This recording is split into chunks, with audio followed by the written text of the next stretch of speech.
अस्सलाम वालेकुम, my name is mister Irfan Ali. आज हम सेकंड लेक्चर स्टार्ट करने जा रहे हैं जो कि चैप्टर नंबर 1 है केमिस्ट्री का, जिसमें स्टोइचियोमेट्री का कॉन्सेप्ट क्लियर करेंगे। ठीक है, तो स्टोइचियोमेट्री किसको कहते हैं? स्टोइचियोमेट्री जो है एक ग्रीक वर्ड है जो कि कम्बिनेशन है टू वर्ड्स का, जिसमें है स्टैशियन और दूसरा है हमारे पास मैट्रॉन।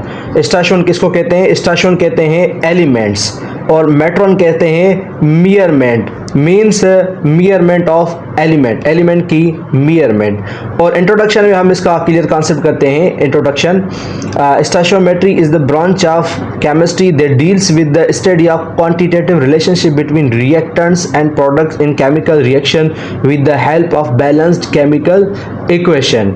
स्टोइचियोमेट्री एक ब्रांच है केमिस्ट्री की जिसमें हम स्टडी करते हैं कि क्वांटिटेटिव रिलेशनशिप क्या है रिएक्टेंट और प्रोडक्ट की आपस में।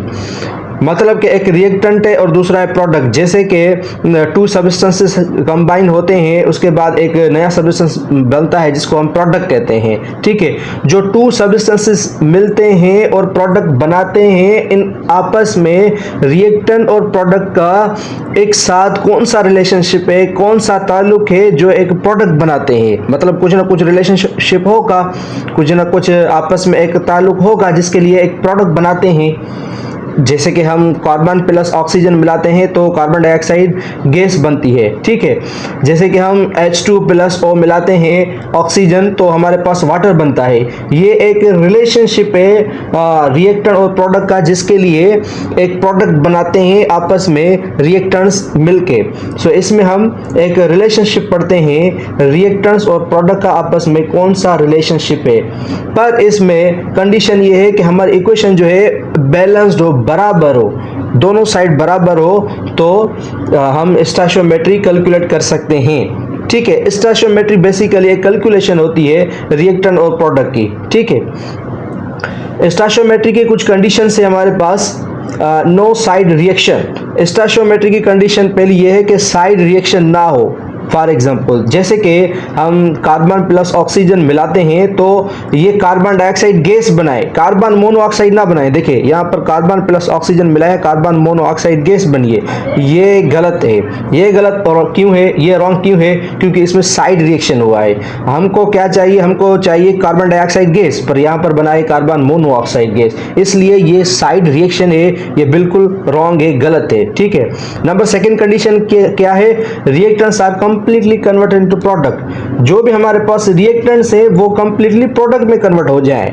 ऐसे ना हो कि रिएक्टेंट जो है कुछ बच जाए, प्रोडक्ट हमारा गलत बन जाए, तो ये हमारा गलत हो जाएगा।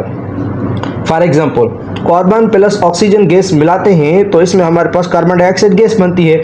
जब कार्बन डाइऑक्साइड गैस बनती है तो इसमें साइड रिएक्शन नहीं है, नो साइड रिएक्शन, तो ये हमारे पास बिल्कुल केमिकल रिएक्शन करेक्ट है। करेक्ट क्यों है? क्योंकि इसमें साइड रिएक्शन नहीं हुआ। तो स्टोइचियोमेट्री के लिए हमारे पास ये दो कंडीशन है, साइड रिएक्शन ना हो, जो चीज़ें हम मिलाते हैं उसके लिए हमको प्रोडक्ट भी वही चाहिए, जो प्रोडक्ट चाहिए वही प्रोडक्ट चाहिए, तो ये जो है बिल्कुल करेक्ट हो जाएगा। तो ये हमारे पास स्टोइचियोमेट्री की कुछ कंडीशंस हैं। उसके पास हमारा दूसरा जो टॉपिक है जिसको हम कहते हैं मोलर मास। इस मोलर मास को हम कहते हैं मायोमास। तो मोलर मास किसको कहते हैं? The mass of 1 mole of any substance is called molar mass. किसी भी सब्सटेंस का एक मोल, किसी भी सब्सटेंस का एक मोल, उसका जो टोटल मास है वो मोलर मास कहलाता है। The mass of 1 mole of any substance, कोई भी सब्सटेंस हो उसका एक मोल हो, उसका जो मास है वो मोलर मास कहलाता है। The unit of molar mass is grams पर मोल। मोलर मास का जो यूनिट है वो है ग्राम पर mole. Formula of molar mass. Molar mass का फार्मूला कौन सा है? देखें, मोलर मास को कैपिटल M से शो करते हैं, इक्वल टू मास को हम स्मॉल m से जाहिर करते हैं अपॉन मोल्स क्या है? n। ठीक है, तो ये हमारे पास एक फार्मूला बनता है मोलर मास का। So molar mass equal to given mass upon number of moles, ये फार्मूला है मोलर मास को कैलकुलेट करने का। ठीक है, तो किसी भी सब्सटेंस का एक मोल हो, उस मोल में टोटल जो भी मास है उसको हम मोलर मास कहते हैं। Example molar mass of water, water का मोलर मास क्या है। देखिए इसमें हम क्या करते हैं, पहले फार्मूला पुटअप करते हैं। फार्मूला क्या है, m इक्वल टू m/n, ठीक है, ये हमारे पास मोलर मास का फार्मूला है।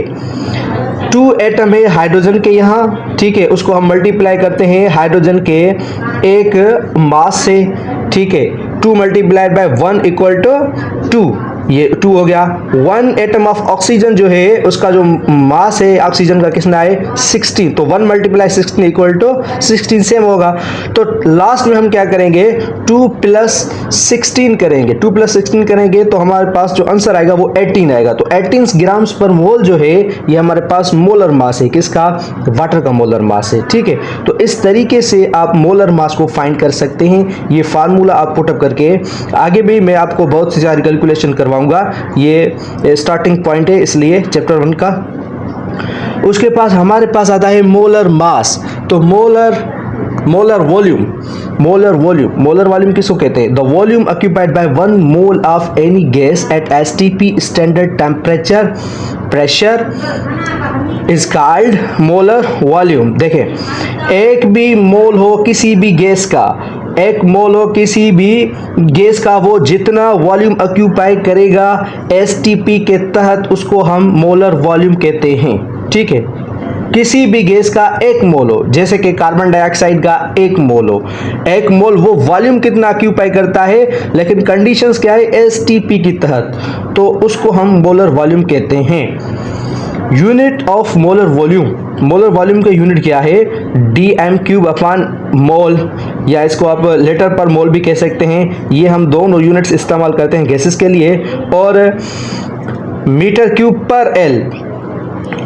क्यूब पर मोल हम इस्तेमाल करते हैं सॉलिड्स के लिए। और सॉरी एसआई यूनिट जो है मीटर क्यूब पर मोल, ये यूनिट है किसका, मोलर वॉल्यूम का, ठीक है। फार्मूला ऑफ मोलर वॉल्यूम का फार्मूला क्या है, मोलर वॉल्यूम को हम V से शो करते हैं, is equal to volume upon moles. Short form में आप लिख सकते हैं Vm is equal to V upon n।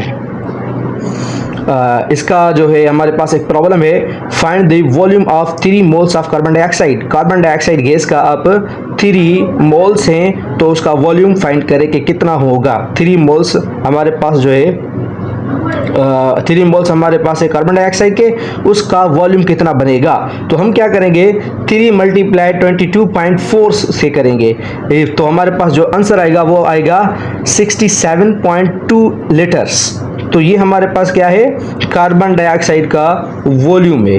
मतलब 3 मोल होंगे तो वॉल्यूम जो है वो ऑक्यूपाई कितना करेगा, 67.2 लीटर्स।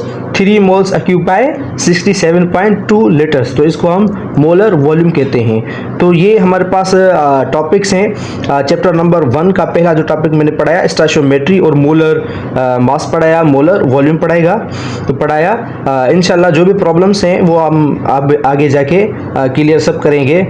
लेक्चर वाइज जो है आप ये सीरीज़ देखते जाएं और अपने दोस्तों को भी शेयर करें और मिलते हैं इंशाल्लाह नेक्स्ट वीडियो में। तब तक के लिए अल्लाह हाफिज़।